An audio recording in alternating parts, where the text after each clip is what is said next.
Professor Ricardo Marcondes, que abrirá o evento, procurador do município de São Paulo, doutor em Direito pela PUC São Paulo, também é professor pesquisador dos grupos de pesquisa de contratações públicas da PUC, membro fundador do IDASAN e tratará do tema dos pressupostos da responsabilização disciplinar. Olá a todos, minha primeira palavra é de agradecimento. Que honra participar deste evento, um evento aqui promovido pelo IDP, pelo IDASAN. Agradeço ao IDP em nome do Antônio Rodrigo Machado. Venho acompanhando o trabalho do IDP à distância, né? Me parece que quem acompanha o trabalho do IDP certamente reconhece a seriedade científica da instituição. Eu já li várias monografias que foram produzidas no IDP, admiro bastante a produção deles, as traduções que são feitas ali, enfim, é uma das maiores instituições científicas de direito do Brasil. Me sinto muito honrado de estar aqui falando num evento organizado pelo IDP. O professor José Roberto Pimenta Oliveira, além de ser o meu grande amigo, é uma das pessoas que eu mais admiro na vida. É uma honra, professor, participar de um evento presidido, organizado por Vossa Excelência. Aliás, parabenizo pelo trabalho que vem realizando no IDASAN. Enfim, a sua presidência marcará a história da instituição para sempre. Parabéns pela mentoria desse instituto e pela forma como vem conduzindo o instituto. Bom, cumprimento a todos os que integram este painel, Giovanni Trindade Castanheira, Frag Menicucci, pela presidência do painel. Cumprimento os que integram o painel comigo, Fernanda Fritoli, Rodrigo Monteiro, que honra integrar este painel com vossas excelências. Bom, pressupostos da responsabilização disciplinar, né? Vamos lá já adentrar no nosso tema. Eu vou falar desses pressupostos de uma forma teórica e generalizante. Eu quero fazer esta ressalva porque certamente vão me ouvir aqui pessoas que trabalham com direito disciplinar, né? E se você trabalha com direito disciplinar, não se sinta incomodado com o que eu vou te dizer, né? Talvez você se sinta, mas não se sinta... Veja, eu estou fazendo generalizações aqui, vou fazer generalizações e talvez você seja uma exceção. Eu vou começar provocando, né? Vou lembrar aqui um filme que eu sou fã, já assisti várias e várias vezes. Eu considero um filme que retrata o Brasil como nenhum outro, né? Tropa de Elite, quem não assistiu, né? Tropa de Elite, um filme famosíssimo. Tropa de Elite 1 e 2, mas eu vou falar mais do Tropa de Elite 1 nesse caso aqui. O personagem central, né? O Capitão Nascimento, representado de forma maravilhosa pelo Wagner Moura, ele, vários momentos no filme, ele invoca lá, ele diz que há um sistema, né? Ele fala isso recorrentemente no filme, que há um sistema. Em um determinado momento ele diz assim, que a hierarquia protege os interesses desse sistema. Eu vou dizer que, de fato, existe esse sistema e, de fato, muitas vezes a hierarquia protege os interesses desse sistema. Eu provoco, existem milhares e milhares de servidores no Brasil, né? E o Brasil é um dos países mais corruptos do globo. Eu tenho certeza... Olha, eu falo do coração mesmo, sem hipocrisia nenhuma. Eu considero que a maioria desses servidores não é corrupta. Não é corrupta. Mas por que, então, que a maioria dos servidores não é corrupta e os índices de corrupção são vergonhosos e absurdos? Aí que está o problema, né? Na minha opinião, porque esse sistema a que o Wagner Moura se refere no filme utiliza-se de certos mecanismos jurídicos para se manter e para manter os seus interesses. E, esse é o ponto, o direito disciplinar no Brasil é um dos grandes instrumentos da manutenção da corrupção utilizadas por esse sistema. E o mais impactante para mim é que a doutrina do direito administrativo, ela não altera essa situação, ela despreza essa situação. Para mim isso é impactante, enfim, com todo respeito à doutrina. Bom, eu encontrei um doutrinador que pôs a mão na ferida e mencionou isso, né? É um argentino, um dos grandes nomes do direito administrativo, Agustín Gordillo. Agustín Gordillo tem uma monografia chamada Administração Paralela. Nessa monografia, vou sintetizar a ideia para vocês aqui, o Agostinho Gordillo, não pensando no Brasil, pensando provavelmente na Argentina, ele diz que em certos casos, em certos momentos, o direito há um regime jurídico em vigor muito severo, muito contundente, que vejam só, que é descumprido por todos, que é desprezado por todos, mas é mantido em vigor. É mantido em vigor. Quando alguém acaba descontentando os interesses, ele diz lá, da administração paralela, esta administração paralela invoca um direito que está em vigor contra a pessoa que atrapalha seus interesses, neutralizando-a. E se não neutralizar, extirpando-a, né, do seu caminho. É incrível, porque o retrato tratado pelo Gordillo para o direito argentino se encaixa como uma luva para o direito disciplinar no Brasil. Eu vou fazer uma afirmação genérica, eu sempre me coloco em situações delicadas, né? Quem me conhece, eu não deveria falar isso, não é politicamente adequado falar isso, mas vou falar, enfim, não tenho por que esconder a verdade das pessoas, e se a verdade para as pessoas é triste, paciência. Né? Vejam, acontece exatamente isso. O direito disciplinar no Brasil não funciona. Né? Regra geral, ele não funciona. A maioria, eu diria que se fosse cumprido no Brasil o direito disciplinar tal qual a doutrina brasileira entende ele, todos os servidores deveriam ser punidos. Praticamente todos. Eu falo isso com fundo no meu coração, com a maior convicção do mundo. Todos os servidores brasileiros deveriam ser punidos. Mas eles não são. Por quê? Porque do jeito que é interpretado o direito disciplinar, né, ele é desprezado na prática por quase todos e não acontece nada. Só que ele fica lá, em vigor. Quando um servidor atrapalha os interesses da corrupção institucionalizada no Brasil, o direito disciplinar é invocado contra ele radicalmente. Radicalmente. Geralmente ele se neutraliza. Geralmente ele percebe, ele passa a não atrapalhar. Quase sempre funciona.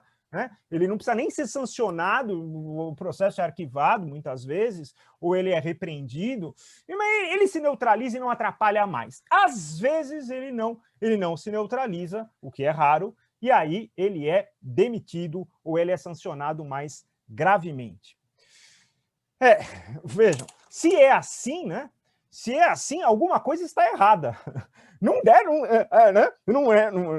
podemos, como doutrinadores, olhar para essa situação, né? Olhar para essa situação e fazermos de conta que não é assim. Né? Uma vez o professor Gordillo foi trazido à PUC de São Paulo e deu uma conferência lá e me permitiram fazer uma pergunta a ele. E eu perguntei a ele, falei, professor, o que devemos fazer diante dessa situação, supondo que essa situação exista no Brasil? E ele respondeu algo que me deixou extremamente frustrado na ocasião. Ele disse, devemos aplicar o direito disciplinar tal como ele é e punir todos. Desculpa, não aceito essa resposta, porque, obviamente, se eu demitir todos os servidores de uma vez só, né, o Brasil para. Né? É uma resposta impossível, para não dizer outras, para não fazer outras adjetivações a ela. Mas não estou aqui criticando o Gordillo, estou dizendo que eu não concordo com a resposta dele, mas ele foi genial ao tratar da administração paralela e ao apresentar a teoria do jeito que ele apresentou. Bom, então, diante dessa introdução, vamos lá, vamos reexaminar, vamos provocá-los a reexaminar e a repensar o direito disciplinar para que ele deixe de ser um instrumento da administração paralela e passe a ser um instrumento em prol do bom exercício funcional no Brasil, que ele não é, hoje ele não é. Bom, a minha proposta é aplicar ao direito disciplinar a teoria desenvolvida pelos penalistas para o crime. É pacífico que não há diferença ontológica entre as sanções. Se vocês pegarem qualquer livro de direito sancionador, todos reconhecem. Há uma equivalência ontológica entre as sanções. Eu não estou dizendo que deve se aplicar exatamente o mesmo regime penal ao direito disciplinar. Não, mas eu estou dizendo que a elaboração conceitual teórica desenvolvida pelos penalistas para a responsabilização penal se aplica assim, porque se trata de responsabilização, se trata de responsabilização por infração, né, de uma obrigação imposta pelo direito, se aplica assim ao direito disciplinar. E esse é o caminho que eu proponho aqui. Então, para um servidor ser responsabilizado disciplinarmente, na minha opinião, ele deve ter praticado um fato típico, antijurídico, culpável e punível. Né? Há 4 pressupostos para a responsabilização disciplinar de um servidor. Fato típico, antijurídico, culpável e punível. Claro que eu não terei tempo de exaustivamente, né, enfrentar cada um desses pressupostos. Eu vou apresentar um panorama aqui. O que é um fato típico? E esse é o ponto mais delicado do direito disciplinar, mais problemático. Porque boa parte da doutrina diz que não há necessidade da tipicidade para punir um servidor público, porque se trata de uma relação especial de sujeição. Eu discordo disso. A tipicidade, ela é uma exigência do Estado de Direito, é uma exigência da segurança jurídica, é uma exigência do respeito a quem vai ser sancionado. A pessoa tem que ter previamente, ela tem que saber que a conduta dela é proibida e que a conduta dela, caso seja violada a proibição, será sujeita a estas e estas sanções. Isso tem que estar descrito na lei, tem que estar tipificado na lei. A tipicidade, tal qual exigida pelo direito penal, exige ao direito disciplinar. Então, a pergunta, admite-se tipos abertos no direito disciplinar? Sim, da mesma forma que admitem-se tipos abertos no direito penal. Admitem-se normas penais, normas disciplinares em branco no direito disciplinar? Sim, da mesma forma que se admitem normas penais em branco no direito penal. Agora, o núcleo essencial da conduta infracional deve estar descrita na lei. Qual que é o problema deste raciocínio? E o problema é que esse raciocínio é muito bom para um país juridicamente maduro. E o Brasil não é um país juridicamente maduro ainda. Nós estamos um país ainda imaturo juridicamente. Os órgãos legislativos no Brasil trabalham mal, eles não fazem direito à sua função, regra geral. Nós não temos estatutos de servidores públicos que tipificam adequadamente as condutas dos servidores para a boa tutela do exercício funcional. E aí o que fazer? E aí, já que não é porque tem estatuto, a maioria dos estatutos municipais e estaduais estabelece lá, praticar falta grave, né? Sanção disciplinar. Quer dizer, não é o clímax da violação da exigência da tipicidade. Né? Não é tipicidade isso. Então, o que se diz? Bom, já que não tipifica, aceita-se a punição disciplinar de qualquer jeito. E aí você dá a mão para que a autoridade, para que a administração paralela assuma o jogo. É isso. Então, a minha proposta é a seguinte: tendo em vista se tratar de uma relação especial de sujeição, e é inegável que para os profissionais da administração, eles estão numa relação especial de sujeição, e tendo em vista a omissão legislativa em tipificar adequadamente as condutas, há que se aplicar aqui no direito disciplinar o que eu chamo de regra da razoabilidade às avessas. O que é a regra da razoabilidade às avessas? Se eu dissesse que na falta de tipicidade, né, seria possível a punição desde que ela fosse razoável, eu estaria admitindo uma discricionariedade na tipificação da conduta. Por quê? Porque muitas vezes não haverá um consenso sobre o que é razoável e caberá ao agente competente, né, ao superior hierárquico, definir se é razoável ou não. Haverá uma ampla discricionariedade. E não é possível no Estado brasileiro que haja discricionariedade na tipificação de uma conduta disciplinar. Se houver qualquer resquício de discricionariedade, haverá abusos óbvios em relação a isso. Haverá abusos óbvios. O Estado brasileiro é um Estado patrimonialista, clientelista e de níveis aberrantes, vergonhosos de corrupção. Então, não é possível deixar discricionariedade para tipificação de infração disciplinar no Brasil. Muito bem. Então, o que eu estou dizendo, não basta ser razoável. Aqui se tem uma inversão da razoabilidade. Quando não for razoável não punir, aí sim, na falta de tipificação adequada, se não for razoável não punir, né, caberá a punição, será possível a punição. E quando que não será razoável não punir? Quando houver um consenso social sobre a necessidade de punição. Eu não tenho discricionariedade aqui, há uma vinculação, há um consenso social, uma competência vinculada, portanto, decorrente desse consenso, pela necessidade de punição. Quando não for razoável não punir, na falta de tipificação adequada, é possível a punição pela tipicidade. Mas o fato típico não é só tipicidade. O fato típico exige outras coisas, né? Ainda no direito administrativo, eu discordo veementemente, mas há quem sustente que basta a voluntariedade para punir, né? No direito disciplinar, essa posição é absolutamente enfim, descabida. E isso é pacífico, né? O servidor deve ter cometido uma falta com dolo ou com culpa, né? Na falta de dolo ou culpa não cabe a responsabilização disciplinar. Mas não basta, esse é o ponto, não basta fato típico, não basta tipicidade ou incidência da regra das ordens avessas e culpa ou dolo. Há necessidade também, né? E aqui eu invoco aqui um dos maiores penalistas do mundo, se não o maior penalista do mundo, Klaus Roxin, que desenvolveu a teoria da ofensividade. Bom, se perguntassem para o Kelsen, né, por que se pune alguém, ele provavelmente responderia, eu acredito nisso, ele responderia porque o agente competente assim quis. Né? Essa resposta hoje é inadmissível. Né? É inadmissível. Então, eu tenho um valor que foi violado, né, pela conduta da pessoa, e há outros valores que são violados pela sanção imposta a ela, há uma ponderação que se faz aqui pressuposta, né, que se tem uma proporcionalidade entre a violação do valor pela sanção com a violação do valor causado pela conduta, e é isso que justifica a punição. Esse é o ponto. Então, se a conduta da pessoa não ofendeu o bem jurídico protegido pelo tipo disciplinar, não cabe a responsabilização. A conduta tem que ser ofensiva ao bem jurídico, ou ao valor, ou ao princípio que está por trás da tipificação ou da incidência da regra das ordens avessas. Veja, e aí o outro passo foi um mero desdobramento, né? Não basta qualquer ofensa, a ofensa tem que ser significativa.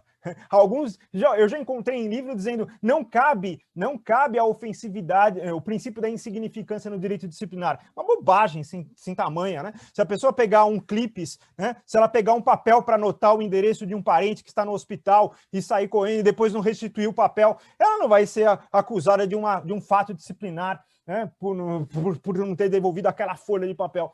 Cabe sim a aplicação da ofensividade, da insignificância. Então, há que se ter uma ofensa ao bem jurídico protegido e essa ofensa tem que ser significante ao bem jurídico protegido. Muito bem. E eu vou invocar também aqui a teoria de Wetzel, né, da adequação social. A conduta tem que ser inadequada socialmente.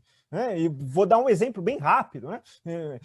Supondo que seja constitucional a tipificação em abstrato da conduta de manutenção de manifestação de apreço com uma falta disciplinar, vamos supor que seja constitucional, né? Não vou entrar no mérito se é constitucional ou não. Muito bem, supondo que seja, o mero elogio não é punível disciplinarmente. Porque o mero elogio, olha como eu gosto como eu me sinto honrado de trabalhar com você aqui na repartição. Isso não é infração disciplinar porque é socialmente adequado. Agora, se eu fizer, né, santinhos, se eu colocar uma faixa da pessoa, se eu colocar estampado o rosto da pessoa em camisetas e distribuir na repartição, talvez isso seja inadequado socialmente e aí sim leve à caracterização da infração disciplinar de manifestação de apreço. Muito bem, se eu tenho tipicidade ou incidência da razoabilidade das avessas, se eu tenho dolo ou culpa, se eu tenho ofensa ao bem jurídico protegido e essa ofensa for significativa, se eu tenho inadequação da conduta, eu tenho fato típico, mas não basta o fato típico para responsabilizar alguém disciplinarmente. Não basta. A conduta da pessoa não pode estar acobertada por uma excludente de antijuridicidade, ou seja, ela não pode ser considerada lícita. E aqui se aplica ao direito disciplinar, por analogia, as excludentes previstas no Código Penal. Sim, né? 4, né? Legítima defesa, estado de necessidade, estrito cumprimento do dever legal e exercício regular de direito. Claro que se aplica, mas não está previsto no estatuto, não precisa, se aplica por analogia. Só que hoje já se reconhece no direito penal, de forma pacífica praticamente, que são possíveis excludentes extralegais de antijuridicidade. Se o direito globalmente considerado considera aquela conduta lícita, o agente público não pode ser responsabilizado por ter cometido aquela conduta. Então, se o agente público cumpriu uma lei inconstitucional, não declarada inconstitucional em controle concentrado, muito bem, ele não será responsabilizado porque ele está no estrito cumprimento do dever legal. Né? Ok? Claro, né? Ele será responsabilizado se, enfim, ele cumprir um ato administrativo inválido. Mas isso é outro caso, isso é um outro ponto. Por quê? Porque ainda que nós tenhamos uma conduta típica e antijurídica, e não acobertada por um excludente de antijuridicidade, legal ou extralegal, legal por analogia, ainda que seja, ou extralegal, ainda assim não basta para nós responsabilizarmos disciplinarmente um servidor público. A conduta tem que ser culpável. Culpável. E não vamos confundir aqui a culpa com a culpabilidade. Culpa é agir com negligência, imprudência ou imperícia. Existem dois sistemas de previsão de culpa na legislação, o sistema da expressa menção, que é o sistema do Código Penal, este tipo é punido com culpa, e o sistema da Lei de Contravenções Penais, em que o tipo deixa claro que aquela conduta é punível por culpa. Na minha opinião, se aplica o sistema da Lei de Contravenções Penais ao direito disciplinar. Não há necessidade de um tipo vir dizer assim, este tipo é punível com culpa. Da leitura dele, deve-se ficar claro que a conduta é punível por negligência, imprudência ou imperícia, ou, se não ficar claro, só será punível se houver a incidência da regra da razoabilidade das avessas, como eu mencionei aqui. Muito bem, não basta haver a tipicidade, haver o fato típico e o antijurídico. Há que se ter culpabilidade. E culpabilidade não é culpa, é negligência, imprudência e imperícia. Os penalistas hoje, aqui eu vou invocar aqui só para dar o nome Juarez Tavares, eles divergem bastante sobre o que significa culpabilidade. Eu poderia ficar minutos e minutos tentando aqui entender o que ela é. Eu vou dar o conceito mais difundido aqui. A culpabilidade é uma reação subjetiva à prática de um fato típico antijurídico. É isso. É uma reprovação. A pessoa é reprovada por ter cometido um fato típico antijurídico. Nem sempre cabe esta reprovação. Então, se a pessoa não tem capacidade de culpabilidade, ela não pode ser punida disciplinarmente. Basta te lembrar que uma pessoa que enlouquece deve ser aposentada por invalidez e não responsabilizada disciplinarmente. Por quê? Porque ela não tem capacidade de culpabilidade, ela é inimputável. Ela não tem capacidade de culpabilidade. Mas ela pode ter capacidade de culpabilidade e não ser culpabilizada por outros motivos, por uma excludente de culpabilidade. Erro de proibição. Há quem diga na doutrina, às vezes, que não cabe erro de proibição de disciplinar. Claro que cabe. Claro que cabe. Então tem uma ordem do superior hierárquico que foi dada por ofício, foi notificada aos subalternos, esse ofício se perdeu, não está na pasta da R, ninguém comunicou aquele novo servidor que ingressa nos quadros, ele não tem como saber que aquela ordem existe e ele descumpre a ordem. Ora, é um caso típico de erro de proibição. Caso típico, ele não vai ser culpável por isso. Muito bem. Além disso, coação moral e obediência hierárquica. Vejam, o Roxin critica, diz que a obediência hierárquica deveria levar a uma excludente de antijuridicidade, não de culpabilidade. No Brasil, o legislador penal optou por configurar-a como uma excludente de culpabilidade. Ok, continua sendo ilícito ele ter praticado aquilo, porém ele não é culpável, porque ele é obrigado a respeitar a hierarquia. Então, se o superior hierárquico edita um ato administrativo inválido e ele cumpre o ato inválido, ele não deve ser responsabilizado porque ele está aqui no exercício de uma hierarquia, submetido a ela. É assim que funciona a administração pública. Ele só deve ser responsabilizado se houver uma ordem manifestamente ilegal, ou seja, o ato administrativo for inexistente. Aí sim, ele tem o dever de representar o superior hierárquico e descumprir a ordem. Agora, se o ato for existente, inválido, ele deve cumprir, ainda que ele questione perante seus superiores hierárquicos, ok? Mas, na minha opinião, ele não é obrigado a fazê-lo, porque isso na prática não funciona, mas ele não é responsabilizado disciplinarmente por ter cumprido uma ordem inválida de seu superior hierárquico, porque ele é obrigado a cumprir na hierarquia administrativa. Assim como os penalistas já concluíram que existem excludentes de culpabilidade legais que se aplicam ao direito disciplinar por analogia, se não houver previsão no estatuto, e eles concluíram também que existem excludentes de culpabilidade extralegais, decorrentes da ponderação. Então, inexigibilidade de conduta diversa, eu já vi muitas vezes acontecer, sabe? Muitas vezes. Então, imagine um motorista da repartição, a administração não libera recursos para ele colocar dinheiro, gasolina no veículo, e ele não vai pegar autoridade, porque não tem gasolina no veículo. Ele é obrigado a pôr a gasolina do dinheiro do bolso dele? ainda que muitos servidores no Brasil sejam verdadeiros heróis e façam isso, ele não é obrigado. Né? Ele não é obrigado, ele não pode ser punido disciplinarmente porque ele não pôs gasolina do bolso dele. É inexigibilidade de conta diversa. Né? Inexigibilidade de conta diversa. É muito comum no Brasil a caracterização da excludente de culpabilidade por inexigibilidade de conduta diversa. Muito bem.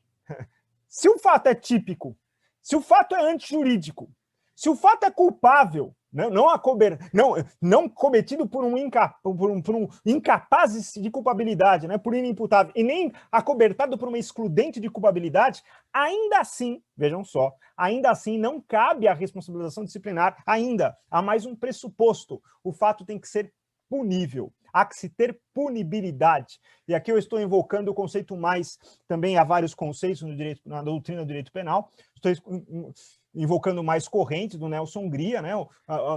A punibilidade diz respeito a algo externo à conduta típica, né? São elementos exteriores a ela, que são pressupostos para a responsabilização.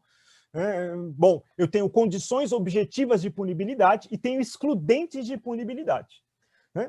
Para responsabilizar um servidor, há que se ter as condições objetivas de punibilidade e as excludentes de punibilidade. Vou dar aqui as mais famosas, né? as mais comuns, as mais discutidas, as mais apresentadas na prática do direito.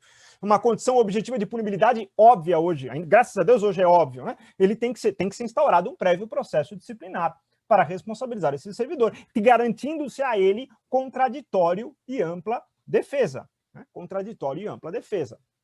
Claro que para instaurar um processo disciplinar contra o servidor, há que se ter justa causa. Justa causa. O Supremo já disse isso em relação ao inquérito policial. Se aplica ao direito disciplinar. Por quê? Porque instaurar um processo disciplinar contra um servidor já lhe causa um grande dissabor, um grande sofrimento, um grande desgaste para a sua vida pessoal. Se não houver justa causa, não cabe a instauração.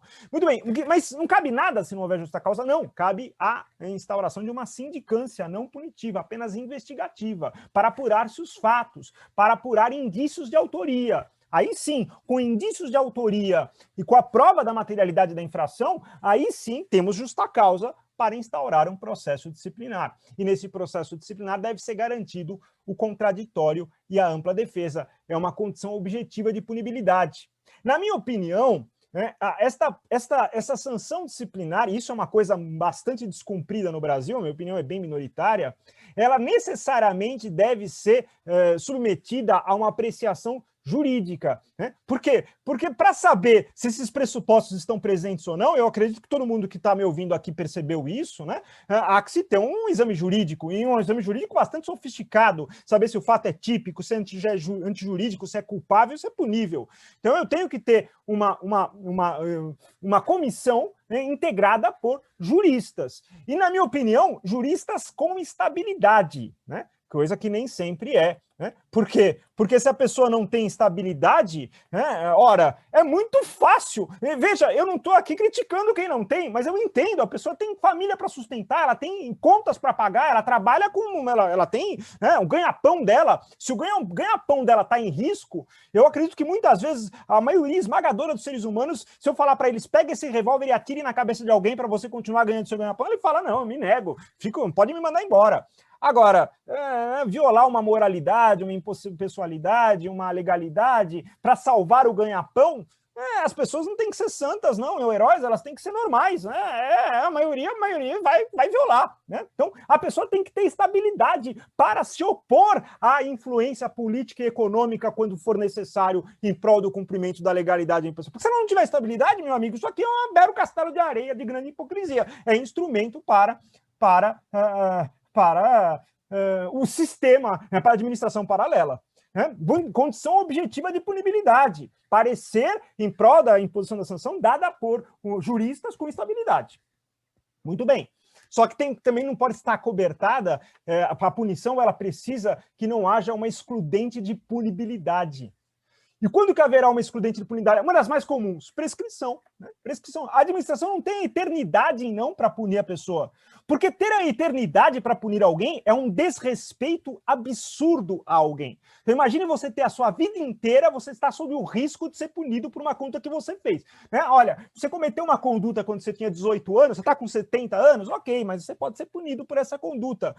Mas era uma conduta leve, não, mas a gente pode te punir. E quase todos os estatutos facilitam esse desrespeito, porque eles estabelecem lá que o prazo prescricional começa a correr quando a administração tem ciência. Inacreditável que a doutrina brasileira não coloca ressalvas em geral. Né? Eu venho sustentando uma ressalva. Né? Quando a lei não estabelece um prazo, o prazo é de 5 anos. E se o prazo de 5 anos é afastado pela lei, deve vigorar o prazo de 10 anos. Então, assim, se a administração não teve ciência em 10 anos da infração, regra geral, esta infração está prescrita. Eu posso até, na minha opinião, buscar reparação do erário, mas eu não posso punir disciplinarmente o servidor depois de 10 anos que ele praticou a falta disciplinar. 10 anos é um prazo bem razoável. Então, condição objetiva, excludente de punibilidade. Excludente de punibilidade. Quer dizer, ok, ele praticou um fato típico, ele praticou um fato antijurídico, ele praticou um fato culpável. Sim, mas prescreveu. Não dá mais para punir os servidores por servidor.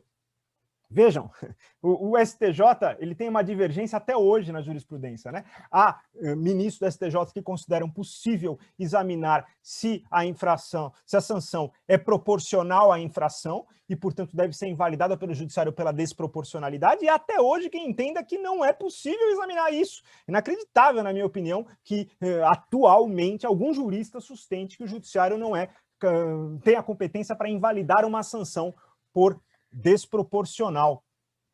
Eu vou dar 2 exemplos e faz de conta que eu estou inventando, hein? 2 exemplos que eu invento. Sempre quando eu dou exemplo prático, eu inventei, viu, gente? Sempre apenas para fins didáticos. E aí, se você é adulto, fica com você, né? Entendeu o que eu estou falando aqui. Um exemplo, o servidor deixou de bater o carimbo, ele assinou, né? Mas ele deixou de bater o carimbo, né? Ele foi suspenso, se eu não me engano, por 90 dias. 90 dias. Ele recorreu administrativamente. Ele falou, meu Deus do céu, estou sendo suspenso por 90 dias. Eu tenho 20 anos de bons serviços à administração. Tenho 20 anos, nenhuma mácula na minha ficha funcional. O que disseram?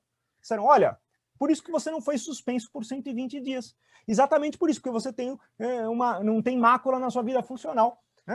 90 dias sim. Você esqueceu de bater o carimbo. Carimbo.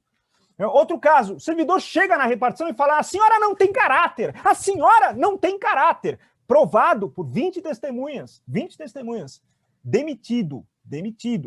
Ok, falta de urbanidade, não sei se caberia aí uma repreensão, provavelmente sim.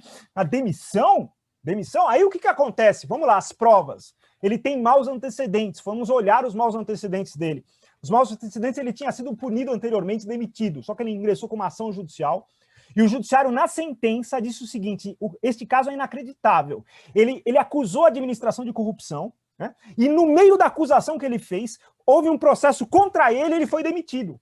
Sem mais nem menos. É tudo nulo, disse o juiz, isso aí é tudo inválido, invalidou tudo. Dá para usar essa demissão contra ele com maus antecedentes? Por maus antecedentes? Vocês acham que dá para usar essa demissão contra ele por maus antecedentes? Não me parece que dê.